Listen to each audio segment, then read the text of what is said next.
नमस्कार, आप देख रहे हैं प्राइम टीवी। मैं हूं आपके साथ अब्दुल करीम। 12 अक्टूबर से भारत को हिंदू राष्ट्र घोषित करने की मांग को लेकर आमरण अनशन पर बैठे संत परमहंस दास को पुलिस ने मंगलवार देर रात 11 बजे अस्पताल में भर्ती करा दिया। संत परमहंस दास का 9 दिन में 9 किलो वजन कम हो गया। इससे पहले वो साल 2018 में राम मंदिर के लिए 12 दिन का आमरण अनशन कर चर्चा में आए थे। फिलहाल उनका अस्पताल में इलाज चल रहा है और उनकी हालत स्थिर है। आपको बता दें कि जिला प्रशासन ने संत परमहंस दास को देर रात लगभग 11 बजे उनके आवास तपस्वी जी की छावनी से अस्पताल ले गए। भगवान राम के भव्य मंदिर निर्माण के लिए संत परमहंस दास ने साल 2018 में 1 अक्टूबर से 12 अक्टूबर तक अनशन किया था। इसके बाद वो चर्चा में आए थे। एक बार फिर भारत को हिंदू राष्ट्र घोषित किए जाने के लिए संत परमहंस दास ने आमरण अनशन किया है। तो भारत को हिंदू राष्ट्र घोषित करने की मांग को लेकर महंत परमहंस दास कई दिनों से अनशन पर बैठे थे, लेकिन प्रशासन ने उन्हें मंगलवार रात को अनशन से उठा दिया। इस खबर पर हमारे साथ खुद महंत परमहंस दास जुड़ चुके हैं। महंत जी, स्वागत है आपका। महंत जी, सबसे पहला सवाल हमारा यही है कि आपकी तबीयत कैसी है? ठीक है सर जी, मतलब बेहतर है पहले से आप? जी अच्छे हैं जी। प्रशासन ने आपका अनशन क्यों खत्म करा दिया? क्या उसे चिंता आपकी थी या फिर चिंता इस बात की थी कि महंत जी माहौल खराब करने के लिए अनशन पर बैठे हैं? दरअसल में सर ऐसा है कि माहौल खराब करने की तो कोई बात ही नहीं, क्योंकि मैं एक अहिंसात्मक तरीके से सत्याग्रह की तर्ज पर और अपने आश्रम के सामने अशोक पेड़ के नीचे में बैठा था। और हमारी डिमांड जो भारत को हिंदू राष्ट्र घोषित करने की है, यह बिल्कुल देश हित में है, न्यायोचित है। क्योंकि जब देश आजाद हुआ तो उस समय मुस्लिम समुदाय के लोगों ने कहा कि दो सिद्धांत को मानने वाले लोग एक जगह नहीं रह सकते, तो उनको पाकिस्तान बांग्लादेश दिया गया, जो मुस्लिम राष्ट्र घोषित हो गया, जहां हिंदुओं की आबादी दिनों दिन कम हुई। और आज का भी समाचार है कि जो बचे कुछ हिंदू हैं उनको भी प्रताड़ित किया जा रहा है, जबरन उनका धर्मांतरण कराया जा रहा है। तो कम से कम पूरे विश्व में 157 देश ईसाइयों के हैं, 56-57 मुस्लिमों के हैं। तो हिंदुओं को मुँह छिपाने के लिए कम से कम हिंदुस्तान ही हिंदू राष्ट्र घोषित हो जाए। दूसरी बात यह है कि सर्वोच्च न्यायालय से जजमेंट आने के बाद में जब राम मंदिर का निर्माण हो रहा है, इसके बाद तमाम इस्लामिक संगठन धमकियां दे रहे हैं कि तुम्हारे वक्त है तो मंदिर बनवा लो, हमारा वक्त आएगा तो हम फिर जो है तो मंदिर तोड़ के उसी तरह से बाबरी मस्जिद बनाएंगे। जिसको भारत की न्याय व्यवस्था पर विश्वास नहीं है, ऐसी मानसिकता के लोग अगर 4 बीवी और रख के 40 बच्चा पैदा करके और अगर वोट बैंक बढ़ा करके देश पर कब्जा करने की उनकी नीयत है, तो देश के लिए निश्चित रूप से खतरा है। जिस तरह से कश्मीर में हिंदुओं का नरसंहार हुआ, इनकी पूरे देश में तैयारी है।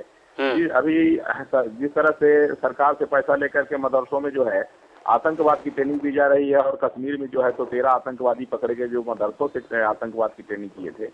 तो जो इस तरह की मानसिकता रखने वाले लोग हैं, जो रोहिंग्या को अपना भाई मान लेंगे, आतंकवादी को भाई मान लेंगे, पाकिस्तान को अपना भाई मान लेंगे क्योंकि वो मुस्लिम धर्म को मान के, लेकिन अन्य धर्म के लोगों को काफिर समझ करके नफरत करते हैं। तो मेरा कहना है कि जब ये मानसिकता उनकी है, जिनको भारत की न्याय व्यवस्था पर विश्वास नहीं है, अब उनको अलग देश दिया जा चुका है, तो भारत को हिंदू राष्ट्र घोषित किया जाए। नहीं वरना आने वाले समय में भारत जो है तो सिमटते सिमटते बहुत सिमट चुका है, देश का कई बार बंटवारा हो चुका है। अगर अब विभाजन हुआ, अब विभाजन झेलने के काबिल देश नहीं है, इसलिए देश का विभाजन किसी कीमत में नहीं होना चाहिए। और वैसे भी हिंदुओं के बीच में सब लोग रह सकते हैं, लेकिन मुसलमान एक ऐसा धर्म है कि दूसरे धर्म के लोग वहां अगर होंगे तो वो उनको मृत्यु के अलावा और कोई चारा नहीं है। तो इस तमाम बातों को लेकर के हमारी जो डिमांड है, मुझे माननीय प्रधानमंत्री नरेंद्र मोदी जी से विश्वास है कि जिस तरह से उन्होंने देश हित में तमाम फैसले लिए हैं वो इसको पूरा करेंगे। नहीं तो अगर इसको पूरा नहीं किए तो भारतीय जनता पार्टी का, मोदी जी का जितना किया कराया सब पानी फिर जाएगा, सारा प्रयास निरर्थक हो जाएगा। क्योंकि राम मंदिर तो पहले था ना हमारा, बाद में मुगलों ने तोड़ दिया। तो उसी तरह से इनकी आबादी जिस तरह से बढ़ रही है, हिंदुओं को बताया गया कि छोटा परिवार सुखी परिवार, फिर कहे हम दो हमारे दो, फिर कहे शेर का बच्चा एक ही अच्छा, और मुसलमानों को जो है तो 40 बच्चा पैदा करने की छूट है, उनका वोट बैंक बढ़ रहा है। तो जिस तरह फिर होगा, फिर मुगल काल जैसी स्थिति बन जाएगी और फिर हिंदू काटे जाएंगे। इसलिए देश को बचाने के लिए हमारा ये जो कदम है, मैं इसमें अस्पताल में हूँ लेकिन मेरा आमरण अनशन जारी है। मैं कुछ खा पी नहीं रहा हूँ। और मुझे चाहे यहाँ स्टेट गवर्नमेंट जिला प्रशासन मुझे चाहे हॉस्पिटल में रखे, चाहे वो जो है जेल में रखे, चाहे फांसी पर चढ़ा दे, क्योंकि व्यक्ति से देश बहुत ऊपर है। राष्ट्र ही सर्वोपरि होता है। देश के लिए हमारे कितने जो है तो हमारे देश प्रेमियों ने अपने जीवन को निछावर किया है। और संत का तो काम है कि देश के लिए जीना, देश के लिए मरना। जो केवल भीख मांगने के लिए, बिल्डिंग बनाने के लिए और दूसरों को जो है तो धन ठगने के लिए घूमते हैं, उनको मैं साधु नहीं मानता हूँ। साधु का मतलब है जो समाज का हित करे, जनहित करे, राष्ट्र के लिए जो चिंतित रहे, राष्ट्र की रक्षा के लिए प्रयास करे, विवेकानंद जैसे। तो मैं विवेकानंद को आदर्श मानने वाला साधु हूँ, इसलिए मेरा ये दृढ़ संकल्प है और विश्वास भी है कि मोदी जी जरूर सुनेंगे इस बात को। इसी विश्वास के साथ हमारा महंत जी, लगातार आप अनशन पर बैठ रहे हैं और लगातार आप भारत को हिंदू राष्ट्र बनाने की घोषणा के लिए आप अनशन कर रहे हैं, तो क्या लगता है आपको कि भारत हिंदू राष्ट्र बन पाएगा? सर क्यों नहीं बन पाएगा?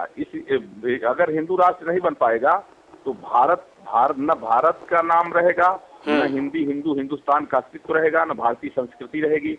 जिस तरह से इधर जो है कश्मीर में जो है हिंदुओं का नरसंहार हुआ, उधर पाकिस्तान में सर देखिए कि जिस तरह से हिंदुओं की संख्या दिनों दिन कम हुई। अगर इस्लाम में अगर मानवता होती तो पाकिस्तान में हिंदुओं की संख्या, इतने हिंदू कहाँ चले गए? उस समय हिंदुओं की जो संख्या थी 23% से ज्यादा थी, इस समय 1% से भी कम हो गई। कहाँ हिंदू चले गए सर? तो मेरा मानना यह है कि इस मानसिकता के लोगों को जो यहाँ बढ़ावा दिया जा रहा है ठीक नहीं है। एक बार कांग्रेस पार्टी ने इंदिरा के समय में इंदिरा ने अपनी कुर्सी बचाने के लिए इमरजेंसी लागू किया था, और एक बार मोदी जी को इमरजेंसी लागू करना होगा हिंदू राष्ट्र घोषित करने के लिए, देश को बचाने के लिए।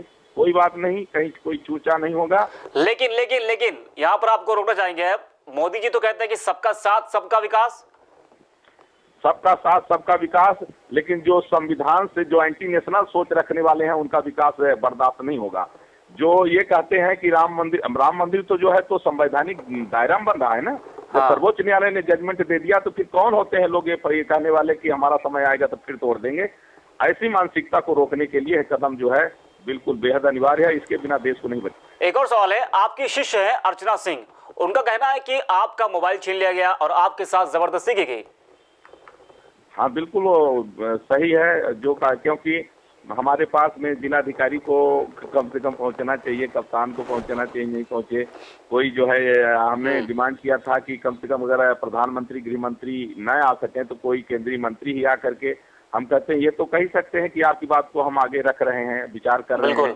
तो जिस तरह से बर्बरता हुई है ठीक नहीं रहा, लेकिन फिर भी हम जिला प्रशासन या हमारा स्टेट गवर्नमेंट को हमारी कोई इनसे हमारी शिकायत नहीं है, क्योंकि हमारा मामला सेंट्रल गवर्नमेंट से है और सेंट्रल गवर्नमेंट से हमारी डिमांड है। और मोदी जी पर मुझे विश्वास है, योगी जी पर भी विश्वास है, चाहे जो भी हो, चाहे हमें कितना भी कष्ट हो, लेकिन हम लक्ष्य की ओर बढ़ रहे हैं और लक्ष्य हासिल। एक आखिरी सवाल हमारा यह कि आपके समर्थन में उन्होंने आंदोलन शुरू करने की बात भी कही है, तो क्या कोई आंदोलन भी आगे होगा? बिल्कुल ऐसा है कि आंदोलन एक नहीं, कई हिंदू संगठन हमारे समर्थन में उतर गए हैं। यहाँ तक कि दलगत राजनीति से लोग ऊपर उठ गए हैं और तमाम जो है संघ के, विहित के, बजरंग दल के जो कार्यकर्ता हैं वो स्वयं में अपने आप को संगठन को दरकिनार करते हुए वो केवल हमारे समर्थन में उतर गए हैं, क्योंकि हमारी मांग देश हित में है। और राष्ट्रीय स्वयं सेवक संघ का तो उसका जो है तो गठन ही हुआ था भारत को हिंदू राष्ट्र घोषित करने के लिए। तो इसलिए पूरे देश से अपना समर्थन मिल रहा है और मुझे भी विश्वास है कि पूरे देश से आवाज उठ रही है, ये दबेगी नहीं है। धन्यवाद आपका महंत जी जुड़ने के लिए हमारे साथ। जय श्री राम। तो भारत को हिंदू राष्ट्र घोषित करने की मांग को लेकर महंत परमहंस दास कई दिनों से अनशन पर बैठे थे, लेकिन मंगलवार रात को प्रशासन ने उन्हें जबरन उठा लिया। ऐसा कहना है महंत परमहंस दास का कि प्रशासन ने उन्हें जबरन उनका अनशन खत्म करा दिया। खत्म नहीं कराया है, उनको जबरन जो है अनशन से उठा दिया गया है।